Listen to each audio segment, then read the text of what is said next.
I shouldn't be here. Every rational part of my brain, the part that earned me a doctorate in American history, is screaming at me to run.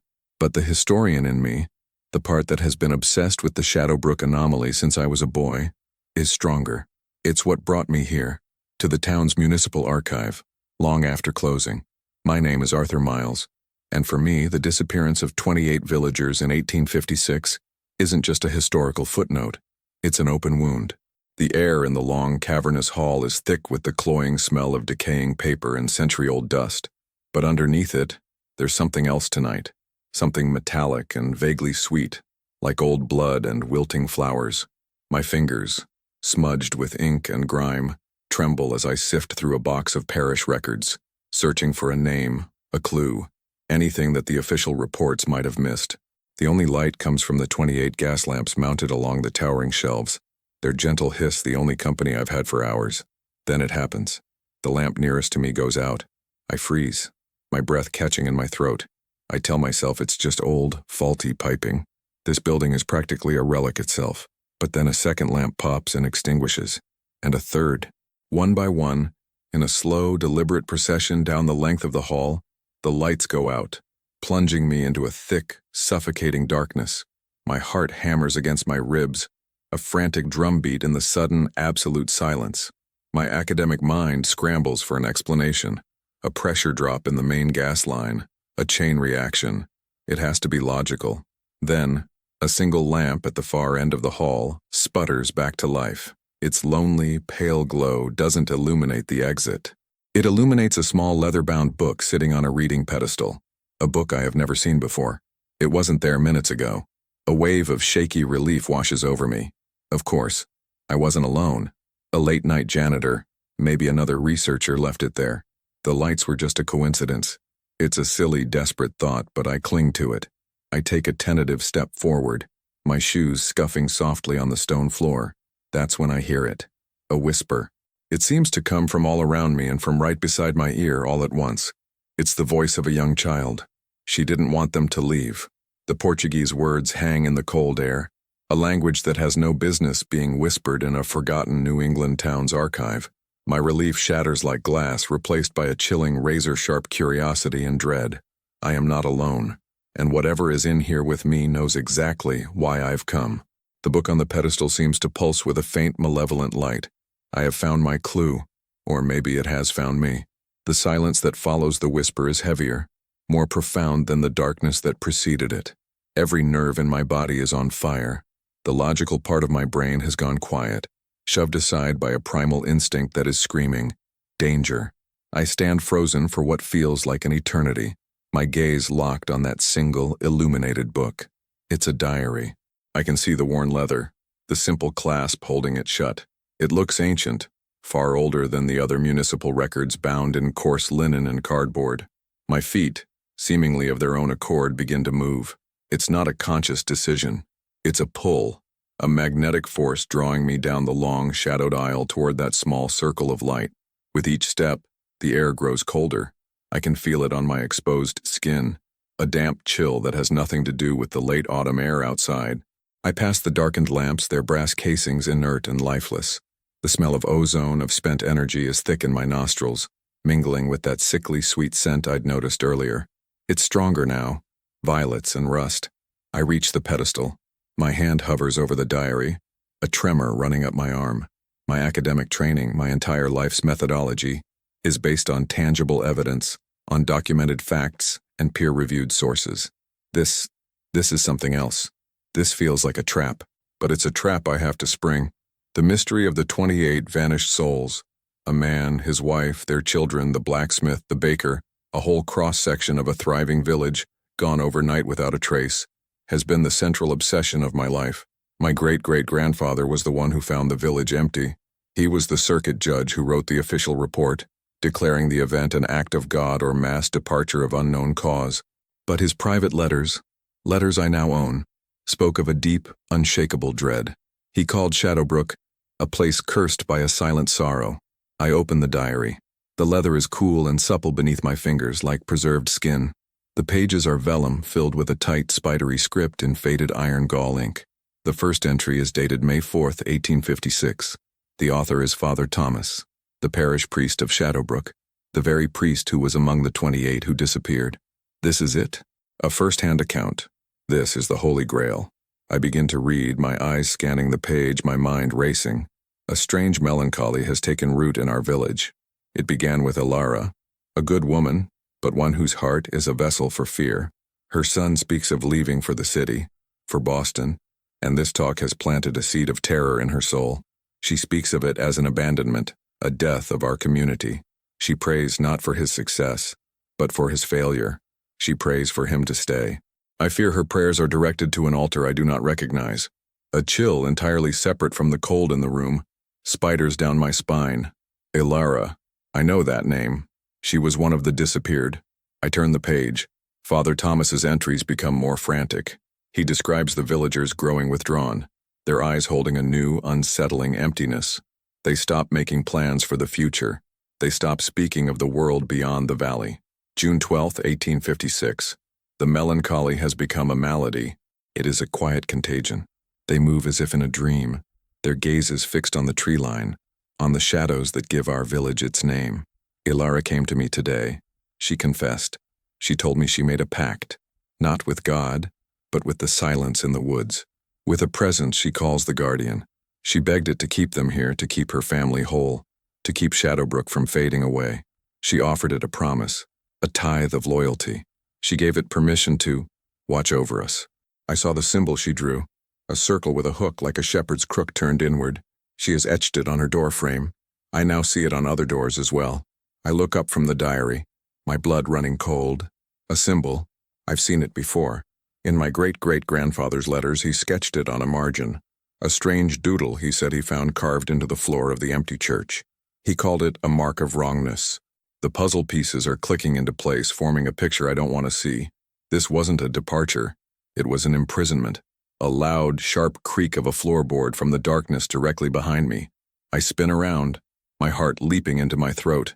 "Who's there?" I call out, my voice a pathetic, shaky thing. The only answer is the oppressive silence. I stare into the inky blackness of the archive hall, my eyes straining. There's nothing there, no janitor, no other researcher, just endless rows of shelves disappearing into the void. But I heard it. It was distinct, it was close. I am not alone. The thought is no longer a suspicion. It's a certainty. The guardian, the silent entity. Father Thomas wrote about it as if it were a legend, a folktale born of desperation. But the cold spot that now settles on the back of my neck tells me it's very, very real, and it has been waiting here, in the silence, for a very long time. My mind is a whirlwind. I am a man of logic, of facts, ideal in historical certainties. But the evidence in my hands, this diary, and the chilling presence I feel in this room, they defy all rational explanation. The entity that Ilara made a pact with, it didn't just take the villagers. It stayed. It's the custodian of their memory, the jailer of their story, and now it knows I'm here, trying to unlock the cell. I turn back to the diary, my hands shaking so badly I can barely hold it steady. I need to know more. I need to know what happened.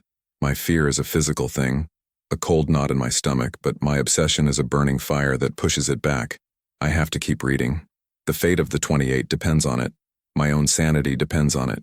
I flip through the pages, the priest's handwriting growing more erratic, more desperate.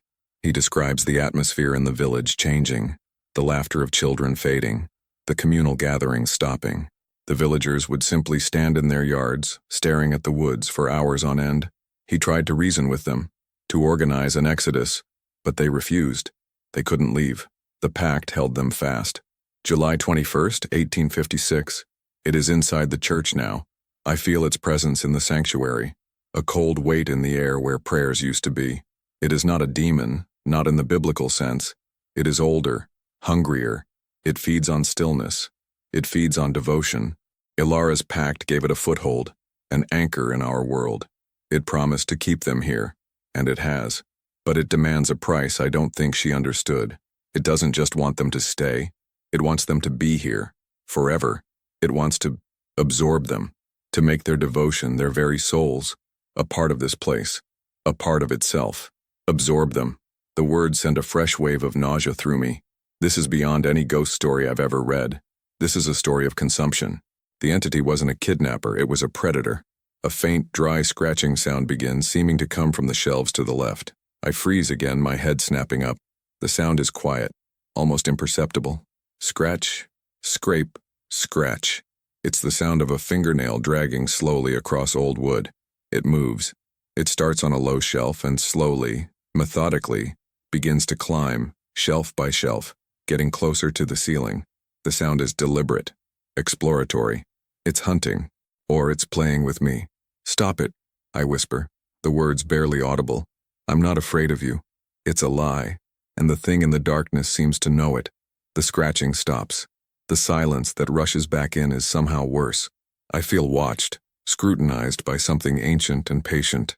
I am a mouse in a maze, and the owner of the maze is amusing itself with my terror. My gaze falls back to the diary. I have to find the end, the final entry. My fingers feel numb as I turn the last few pages. The writing is almost illegible, the ink blots telling of a trembling hand. August 10th, 1856. Tonight is the night. The guardian will collect its tithe. It has promised Alara that they will be together forever, safe from the changing world, safe from abandonment. She believes it is a salvation, a permanent sanctuary. I know it is an oblivion. I tried to warn them, but they see me as a traitor to the pact. They have locked me in the church. I can hear them gathering outside, not with torches and pitchforks, but with a quiet, solemn reverence. They are walking into the woods, all 27 of them. I will be the last. The entity. It wants the shepherd to lead his flock. It is here, in the church with me now. I do not have time to hide this diary properly. I will leave it on the pedestal. Perhaps one day, a soul brave enough or foolish enough to seek the truth will find it. To whoever reads this, do not mourn us. Free us. The pact can be... The entry ends there. The sentence is unfinished. The pact can be... what? Broken? Reversed? My mind reels with the possibilities. Free them. It was a plea, a final desperate hope cast into the future, and I am the one who found it. The responsibility feels like a physical weight crushing down on me. I am no longer just a historian researching a forgotten tragedy. I am the inheritor of Father Thomas's final mission. The scratching sound starts again, louder this time, coming from directly above me. Scrape, scratch, drag. It's on the ceiling now, moving back and forth, tracing a pattern in the darkness. I know I need to get out. I need to take the diary, run from this place and never look back. Go to the police, the church, anyone. But who would believe me? They would call me a madman. I have a reputation, a career. Presenting a haunted diary as evidence would be professional suicide. No, I am on my own with this. I slam the diary shut, the sound echoing unnaturally in the vast hall. The scratching on the ceiling stops instantly. I hold my breath listening. The silence stretches, taut and menacing. It's waiting for my next move. My choice is clear. I can run and leave the 28 souls of Shadowbrook to their eternal silent prison, or I can stay and try to finish what Father Thomas started. I can try to free them. My fingers tighten around the cool leather of the diary. The sweet metallic smell of violets and rust is stronger than ever, and I realize with a jolt of pure terror that it's coming from the book itself. I slowly, hesitantly, lift the diary to my nose. The scent is overwhelming, ancient, and deeply wrong. It's the scent of the entity. It has been holding this book, waiting, for me. The weight of 169 years of silence presses down on me. The lost souls of Shadowbrook are not just a mystery to be solved. They are a congregation waiting for their shepherd, and Father Thomas in his final desperate act has just passed his crook to me.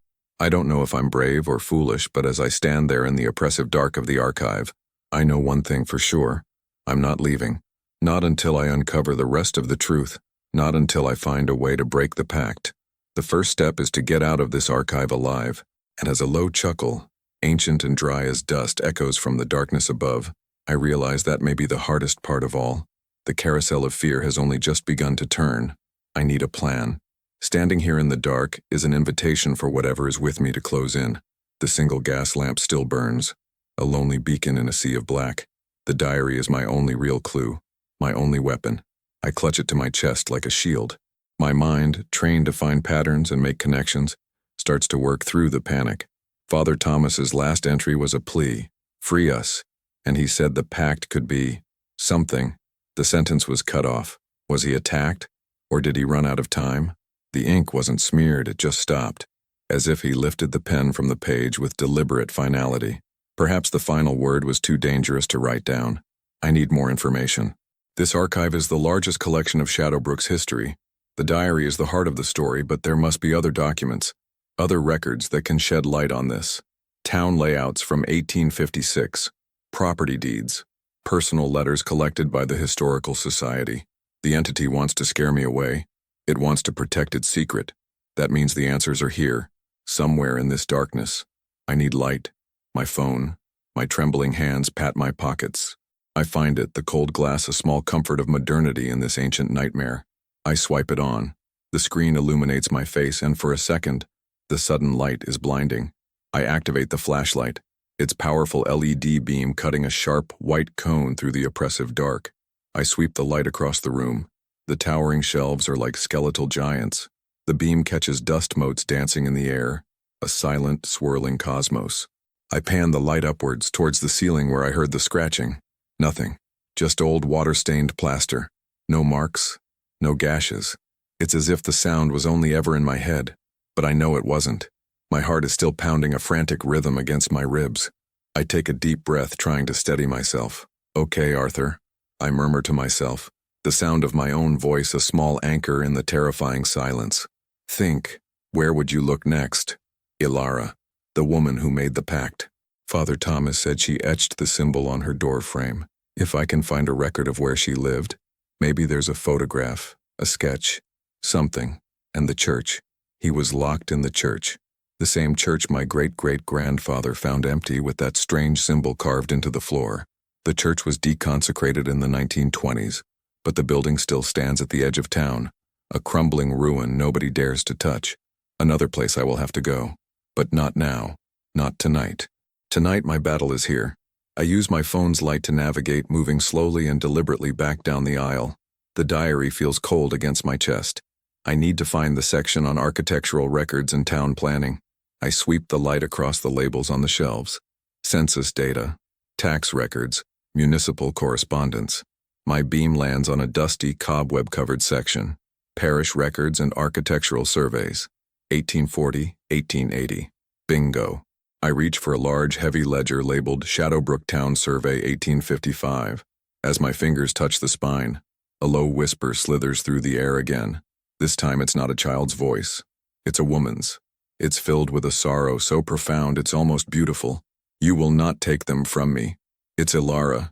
It has to be. The voice is filled with a possessive, desperate love. It's the sound of the pact itself, the emotion that gave this entity its power. I'm not here to take them, I say, my voice firmer now, fueled by a surge of adrenaline. I'm here to free them. The only response is a sudden, sharp drop in temperature. The air around me becomes frigid, and I can see my breath misting in the beam of my flashlight. The cold is malicious, it seeps into my bones. I pull the ledger off the shelf. It's heavy, and dust billows from it, making me cough. I carry it back to the single-lit lamp, my sanctuary in this haunted place. I lay it on the pedestal next to Father Thomas's diary, two artifacts from a cursed time now laid bare before me. I open the ledger. Inside are hand-drawn maps of the village, detailed plot by plot. Each house is numbered, with the family name written beside it.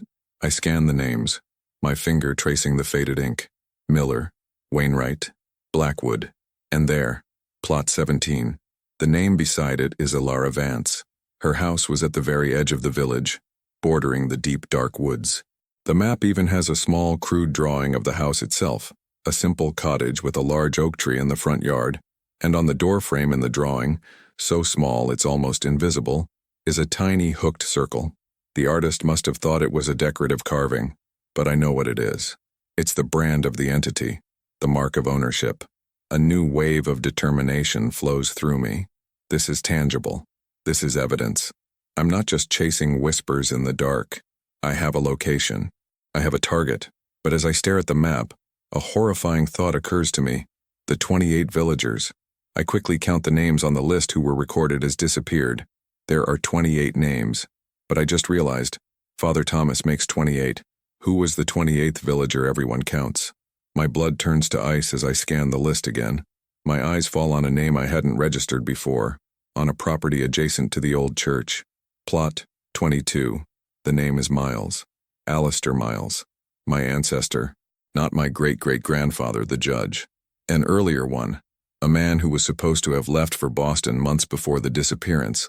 But this record, this official town survey from 1855, places him right here in Shadowbrook. He never left. He was one of them. He was one of the 28. The story of my family, the story I have built my entire identity around, is a lie. The world tilts on its axis. Alistair Miles, my ancestor. My family has always been defined by our connection to Shadowbrook, but as outsiders, as the ones who discovered the tragedy, who chronicled it, who tried to make sense of it. We were the witnesses, not the victims, but the ledger in front of me, its ink bleeding into the brittle paper, tells a different story. We weren't witnesses. We were part of it.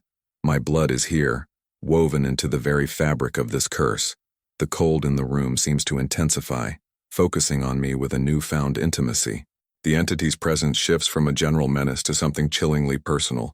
It's not just observing a stranger anymore. It's observing family.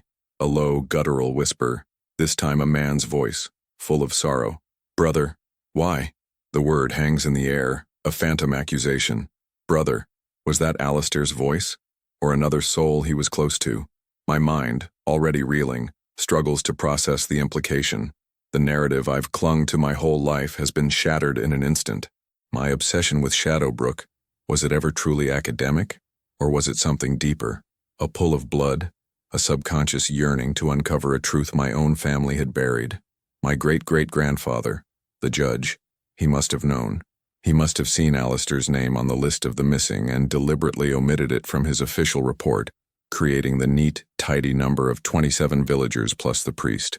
He lied. He covered it up to protect our family's name from being associated with a place of such profound and unexplainable horror. The silent sorrow he wrote of in his letters, it wasn't just for the village, it was for his own kin.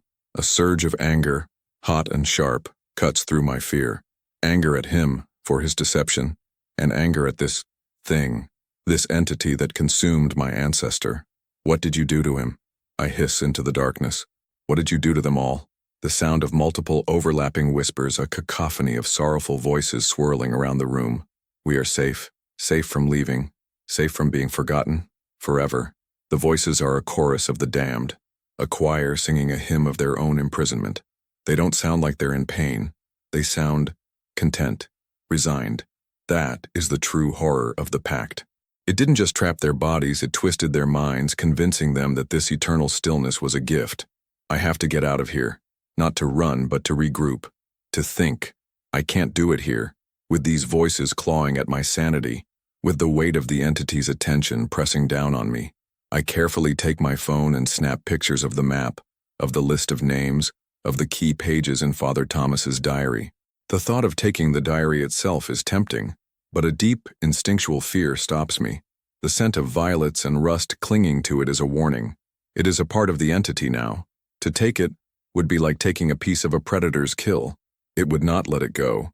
I place the ledger back on its shelf, my movement stiff and robotic. I walk back to the pedestal, my flashlight beam bouncing nervously. I look at the diary one last time.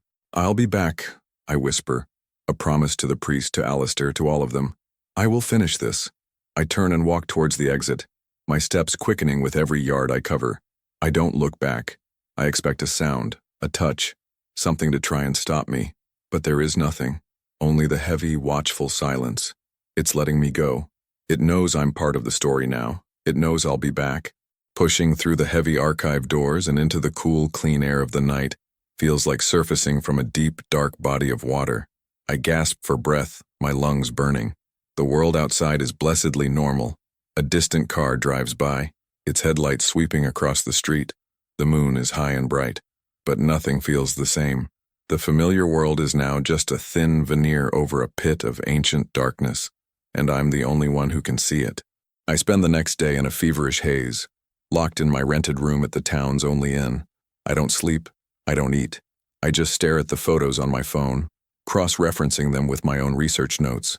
The pieces are all there, but they form a mosaic of madness, a pact made in fear, an ancient entity summoned from the silent woods, A village of 300 souls slowly strangled by a supernatural curse, culminating in the absorption of 28 of them, and my own ancestor, right in the middle of it. The theme is clear, a thread running through the entire tragedy, the universal, paralyzing fear of being left behind, of being abandoned. Ilara was so terrified of her son leaving that she doomed her entire community to an eternity of stasis. It's a fear I understand. As a historian, I spend my life trying to keep the past from being forgotten, but this was a perversion of that impulse, a love so possessive it became a cage. By late afternoon, I know what I have to do next. I need to go to the two places that anchor this story in the physical world, the ruins of Ilara Vance's cottage and the deconsecrated church. I decide on the cottage first. It's more remote. If the entity's influence is tied to a location, I'd rather face it in the open than in the enclosed space of the church. The drive to the edge of town is filled with a mounting sense of dread. The road narrows, pavement giving way to gravel, then to a dirt track swallowed by the encroaching forest. The woods around Shadowbrook are different. The trees are older, thicker, their branches knitting together to form a dense canopy that blots out the afternoon sun. The air is still and silent. No birdsong, no rustle of animals in the undergrowth. This is its domain, the place Ilara made her pact. I find what's left of the cottage based on the 1855 map and my phone's GPS.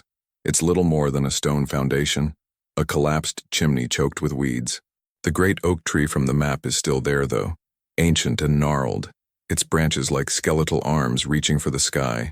The air here is heavy, vibrating with a low, almost subsonic hum. I walk the perimeter of the foundation, my boots crunching on fallen leaves and broken stone. I find what's left of the doorframe, 2 stone posts still standing, draped in ivy, and there, on the weathered surface of the right-hand post, I see it, the symbol, the hooked circle. It's faint, eroded by nearly 170 years of wind and rain, but it's unmistakably there. I reach out and touch it. The stone is impossibly cold, a dead, absolute cold that seems to suck the warmth right out of my fingertips. As I touch it, a flash of an image burns behind my eyes. Not a memory, but an impression. I see Ilara, her face etched with desperation, carving this symbol with a shard of rock. I feel her terror, her fierce, protective love, and I feel the presence that answered her call, a vast, silent consciousness stirring in the depths of the woods, drawn by the raw power of her emotion. It was a symbiotic contract. She gave it a foothold, and it gave her what she wanted most, permanence. I snatch my hand back, a gasp escaping my lips. The vision fades, but the feeling remains. A deep, profound sorrow.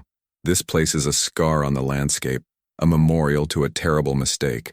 My phone buzzes in my pocket, the sound shockingly loud in the silence.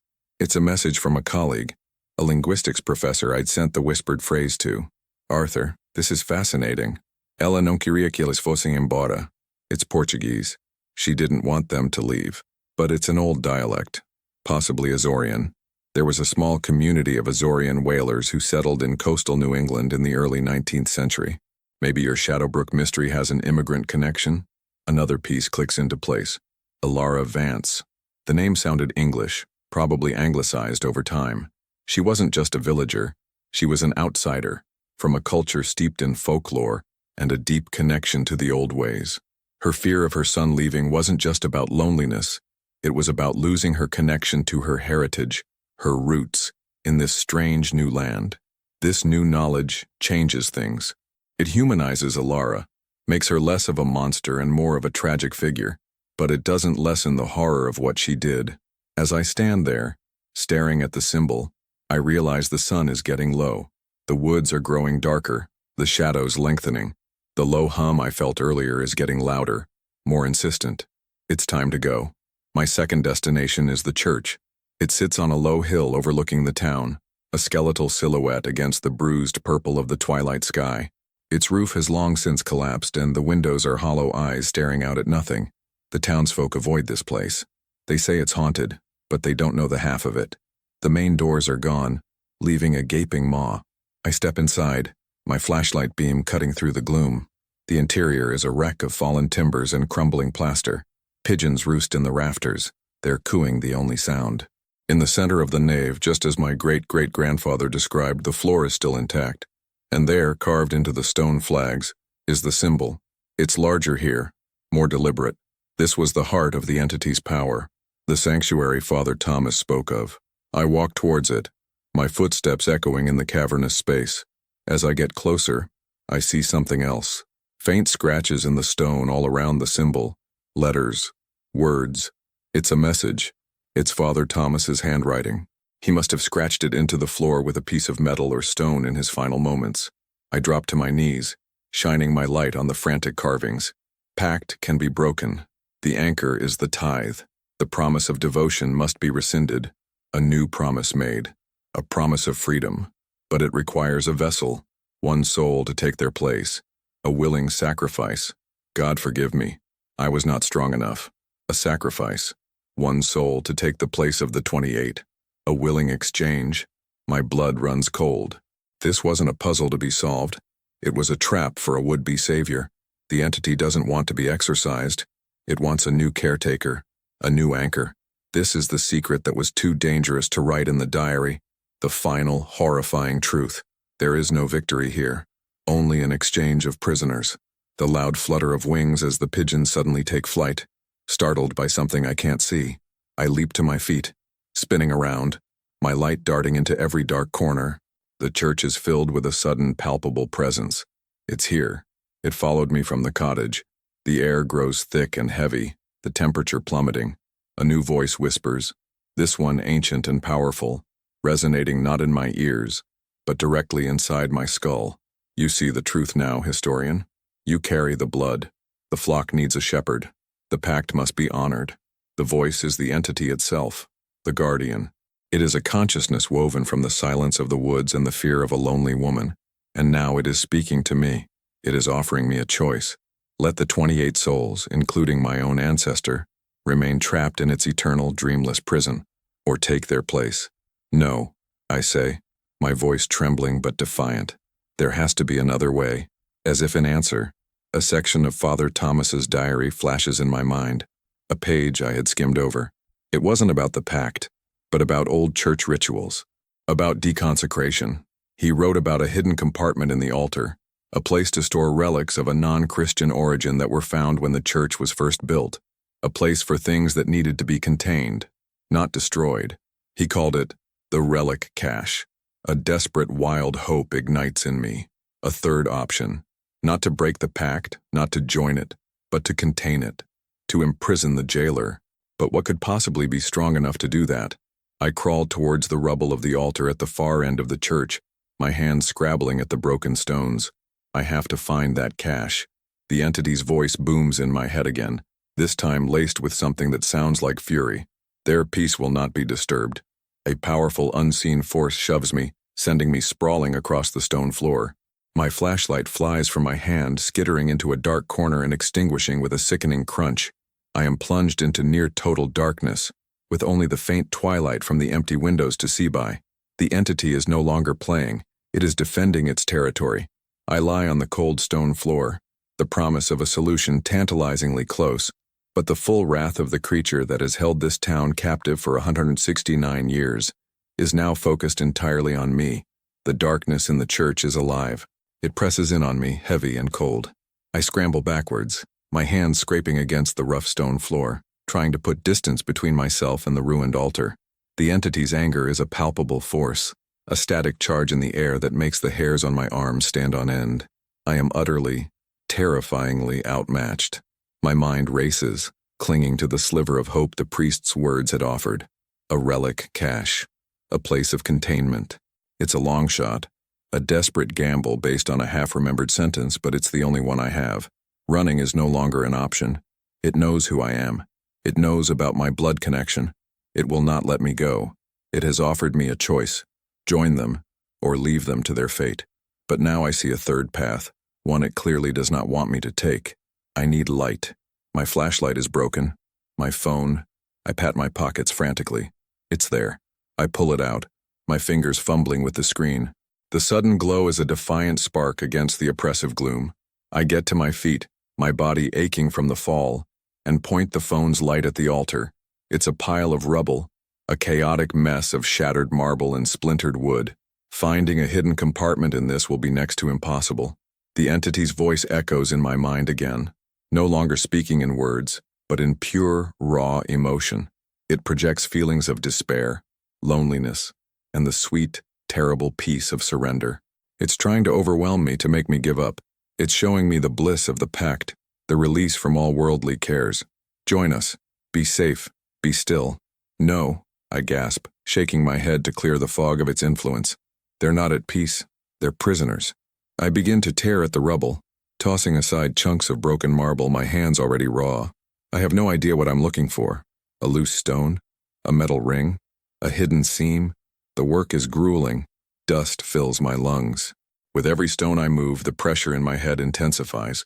The whispers of the 28 are back, a constant overlapping murmur at the edge of my hearing, begging me to stop, to leave them to their quiet eternity.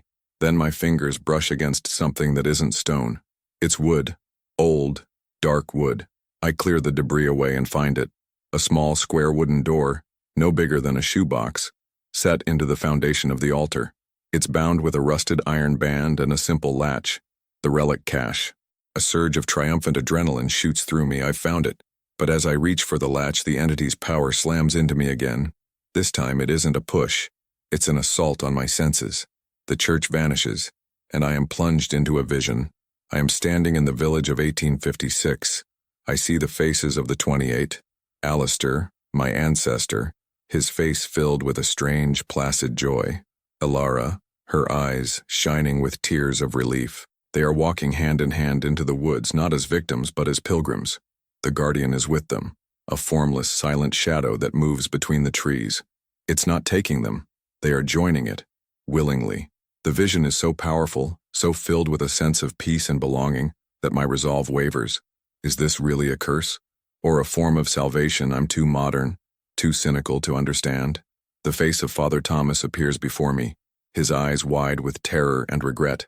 It's a lie, his voice echoes, cutting through the false peace. It consumes their hope. It leaves nothing behind. Free us. The vision shatters. I am back in the ruined church, on my knees before the hidden door, my body trembling. The entity played its trump card and it almost worked. It used my own ancestor against me, but the priest's warning, his genuine terror, was the antidote. My hand closes around the iron latch. It's cold and stiff. I pull with all my strength. For a moment it doesn't budge. Then, with a groan of protesting metal, it gives way. The small wooden door swings open. I shine my light inside. The cache is small, lined with lead, and it's not empty. Lying on a bed of faded velvet are 3 objects. A small obsidian knife, its edge still unnervingly sharp. A bundle of dried herbs tied with a leather cord, and a clay doll, crudely shaped, with what looks like human hair pressed into its head. These are not Christian relics. They are objects of a much older, earthier magic, the kind of thing a desperate immigrant woman from a land steeped in folklore might have known about. This is the missing piece of the puzzle. Father Thomas didn't just know about the problem. He knew about the solution. He knew what kind of power Alara had tapped into. These artifacts, they aren't a weapon to destroy the entity. They are tools to interact with it, to bind it. But how? There's no instruction manual. Just these 3 cryptic objects. The knife, the herbs, the doll. My historian's brain kicks into gear, trying to find a pattern, a symbolic meaning. The knife to cut a tie. The herbs for purification, or perhaps a ward. The doll, a poppet, a vessel. A way to give a formless entity a physical form, something that can be contained. I realize what Father Thomas intended to do. He wasn't going to sacrifice himself. He was going to perform a binding ritual. He was going to trap the entity inside the doll and lock it in this cache forever. But he failed. He wasn't strong enough, or he ran out of time. The entity knows what I've found. The air in the church grows impossibly cold. The whispers stop. A profound and terrifying silence descends. It's gathering its power for a final decisive attack. I have the tools, but I don't have the knowledge. I don't know the words. I don't know the ritual. I am a scholar, not a sorcerer. I grab the artifacts from the cache. They feel strange in my hands. The knife is cold, the herbs are brittle, and the doll seems to pulse with a faint, latent energy. I have seconds, maybe minutes, before that thing unleashes whatever it has planned for me. My mind is a blank. The weight of 29 souls, the priest and his flock, rests on my shoulders. I am standing on the edge of a cliff, and the ground is crumbling beneath my feet. The hope I felt moments ago has evaporated, replaced with the cold, hard certainty of failure. I have all the pieces, but the instructions are lost to time. The silence in the church is absolute. It's the silence of a held breath, of a predator about to strike. The guardian has withdrawn, leaving me in a pocket of terrifying stillness. It knows I hold the tools to its potential undoing, but it also knows I am an amateur, a fumbling academic out of his depth. It's giving me enough rope to hang myself. My hands are trembling, clutching the artifacts. The obsidian knife, the bundle of herbs, the clay doll. They feel alien, charged with a purpose I don't understand. I need the words, the ritual. Father Thomas knew them, but he never wrote them down. Where would he have learned them? From Ilara? Did she confess the full ritual to him? Or from older sources? Books hidden away in the parish library, texts on folklore and pagan rites that a priest would never admit to owning. My mind flashes back to the archive, to the diary. Was there something I missed? A coded message? An illusion? I pull out my phone, my fingers slipping on the screen, and frantically scroll through the photos of the diary pages. I read and reread Father Thomas's frantic scrawl, searching for a clue. His words are full of despair and Catholic dogma, prayers for deliverance, condemnations of the pagan bargain. Nothing, no hint of a counter-ritual. But then my eyes land on the very first page I read, the entry about Ilara. She prays not for his success, but for his failure. She prays for him to stay. I fear her prayers are directed to an altar I do not recognize. An altar I do not recognize. It wasn't just a turn of phrase, it was a literal statement. He knew she wasn't praying to the entity itself. She was praying at a specific place. An altar. Where? The cottage is a ruin. The church was his domain, not hers. My gaze sweeps across the wreckage of the church, and it hits me with the force of a physical blow. The church was built in the 1790s, but the town of Shadowbrook is older. The original settlement, the first small cluster of houses from the late 1600s. It was a half-mile deeper in the woods. This church was built on the foundation of an older structure, a structure that would have been nothing more than a ruin by Ilara's time, a place an outcast, an immigrant woman clinging to old ways might have seen as a place of power. I have to go there. Now. A deep, rumbling groan from the stones around me. The entity is stirring. I don't have much time. I shove the artifacts into my jacket pockets and run. I burst out of the church and into the woods, the phone's weak light my only guide. I'm not just running from the church. I'm running towards something even older, even more primal. The branches of the trees whip at my face, tearing at my clothes. The air is thick and cold, and the silence of the woods is no longer empty. It's filled with a hateful, watching presence. I follow the old, overgrown path that once led to the original settlement. After 10 minutes of desperate, lung-searing running, I find it. It's a clearing, bathed in eerie moonlight. In the center stands a single, massive, flat-topped boulder, surrounded by a circle of smaller, standing stones. It's a dolmen, a pre-Christian site of worship. This was Ilara's altar, and I am not alone. They are here. All 28 of them. They are not ghosts, not in the traditional sense. They are standing in a loose circle around the dolmen, their forms shimmering, indistinct like figures seen through heat haze. I see Alistair, my ancestor, his face placid and empty. I see Ilara, her arms wrapped around herself, a look of fierce protective madness in her eyes. And moving among them, a deeper shadow in the darkness, is the guardian. It has no shape, no form, just a shifting mass of pure blackness that seems to drink the very moonlight from the air. This is it, the nexus of the curse, the place it was born and the place it must be undone. The entity's voice fills my head, no longer a whisper, but a thundering roar of command. You cannot undo what is given willingly. They chose this. They chose peace. This isn't peace, I shout, my voice raw. It's oblivion. I stumble into the center of the clearing, towards the flat-topped boulder. I lay the artifacts upon it. The knife, the herbs, the doll. The 28 figures turn their heads in unison, their empty eyes fixing on me. A wave of collective sorrow and fear washes over me, a psychic blast that brings me to my knees.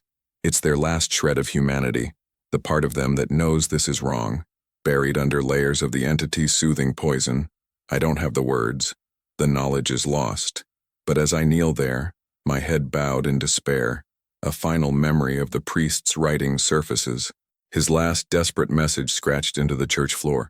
A new promise made, a promise of freedom. It wasn't about a specific incantation. It was about intent.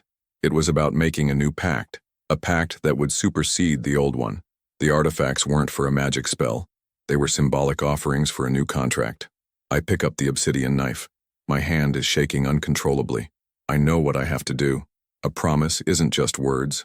It requires a sacrifice, an offering of blood to seal it. Not my life, just a promise. I draw the blade across my palm. The pain is sharp, grounding. Blood wells up, dark in the moonlight. I hold my hand over the clay doll, letting the drops fall onto its head. I make a new promise, I say, my voice ringing out with a strength I didn't know I possessed. A pact with the memory of these souls. I am a child of this place. I carry the blood of Alistair Miles.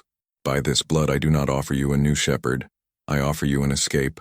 I crumble the dried herbs, their scent sharp and clean, and sprinkle them over the blood-soaked doll. I offer you the world you were so afraid to lose, the chance to move on, to be free of this valley, free of this guardian.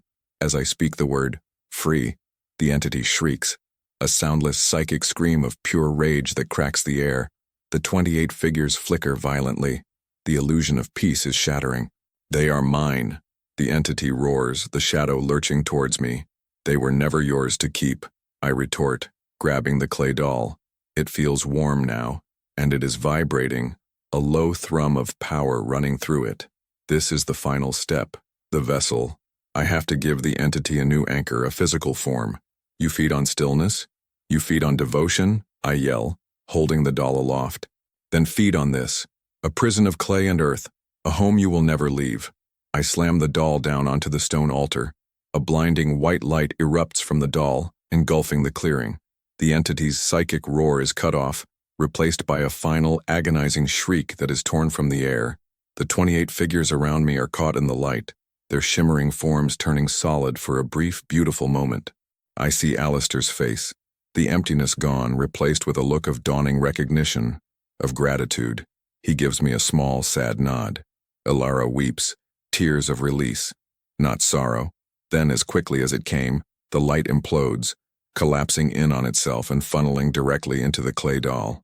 The doll glows cherry red for a second, then fades, leaving behind a faint, wispy black smoke that curls into the night air and vanishes. Then, silence. Not the oppressive, watchful silence of the entity, but a true, natural silence. I can hear the chirp of crickets, the rustle of leaves in a gentle breeze. The world has returned. I look around. The clearing is empty. The 28 souls are gone, freed. The heavy, sorrowful weight that has hung over Shadowbrook for 169 years has lifted. I look at the altar. The knife and herbs are gone, turned to dust. All that remains is the doll. It looks like a simple, crude piece of pottery, but I can feel it, a core of immense, compacted gravity. The entity is in there, trapped, contained. I did it. I actually did it. A wave of exhaustion so profound its dizzying washes over me. I stumble back, my legs giving out and collapse onto the soft earth. I lie there, staring up at the moon, my hand throbbing, my body aching, but my mind is clear. It's over. After what could be minutes or an hour, I manage to get to my feet. I know what I have to do. I wrap the doll carefully in a piece of my torn jacket. It feels inert, but I'm taking no chances. I carry it back to the ruined church, my steps heavy but sure. I place the doll inside the lead-lined relic cache, close the small wooden door, and secure the iron latch. Then I spend the next hour piling the heaviest stones I can lift from the rubble of the altar on top of it, burying it deep. A prison within a prison. As the first hints of dawn begin to streak the sky, I walk out of the church for the last time. The air is clean. The world feels new. I have rewritten the end of Shadowbrook's story. The truth has been revealed and the souls have been set free. My work here is done. I can finally leave this place, knowing I have honored my ancestor and Father Thomas's final wish. I head back to my room at the inn, a deep sense of peace settling over me. I will write the true account. I will correct the historical record. I will give the 28 their names back, and their dignity. Back in my room as I'm packing my bag, I notice something on the small desk. It's my laptop, which I'd left open to my research notes. But there's something else beside it. A single, folded piece of yellowed parchment. My blood runs cold. It's from the diary, but I didn't take any pages. I was careful. I only took photographs. My heart starts to pound again. A familiar, frantic rhythm. I didn't bring this here. With a trembling hand, I reach out and unfold it. The script is the tight, spidery handwriting of Father Thomas, but this is a text I never saw, never photographed. It must have been stuck to another page and fallen out into my bag at the archive. It's not an entry. It's a note, a final addendum. It reads, "The binding will hold the guardian, but all power seeks a balance. The pact was made of a soul's desperate love. It cannot be unmade, only transferred. By taking its place, the guardian is now bound to the vessel. But the pact itself, the raw energy of that promise, is now bound to the one who holds the blood, the historian who would come seeking the truth. The curse of the shepherd does not end. It simply finds a new flock." I drop the parchment, my breath catching in my throat. I look at my hands, my blood. The pact wasn't broken, it was transferred. The entity is trapped in the doll. But the curse, the role of the guardian, the force that keeps things from leaving, it needed a new host. A willing participant with the bloodline. A shepherd. A quiet knock comes at my door. "Just a moment," the innkeeper's cheerful voice calls from the hallway. "Just wanted to make sure you didn't forget this. Found it in the lobby. It has your name on it." I stumble to the door and open it. The smiling innkeeper is holding out a familiar object, a small, leather-bound book with a simple clasp. The diary. It wasn't in the archive. It's here, with me. "Strange thing," the innkeeper says with a chuckle. "The pages are all blank." He hands it to me. It feels warm. The scent of violets and rust, faint but unmistakable, rises from its pages. I stare down at it, my mind a vortex of horror. The guardian is in the doll, but the pact is in me. The need to keep things safe, the need to keep them from leaving. I am the new guardian of Shadowbrook, and this diary is my ledger. I can feel it, a new, terrible knowledge blooming in my mind. 28 souls went free, but the world is full of people who are lost, people who are alone, people who need to be kept safe. My flock is waiting, and I know, with a terrifying, absolute certainty, that the first blank page of this diary will not be blank for long.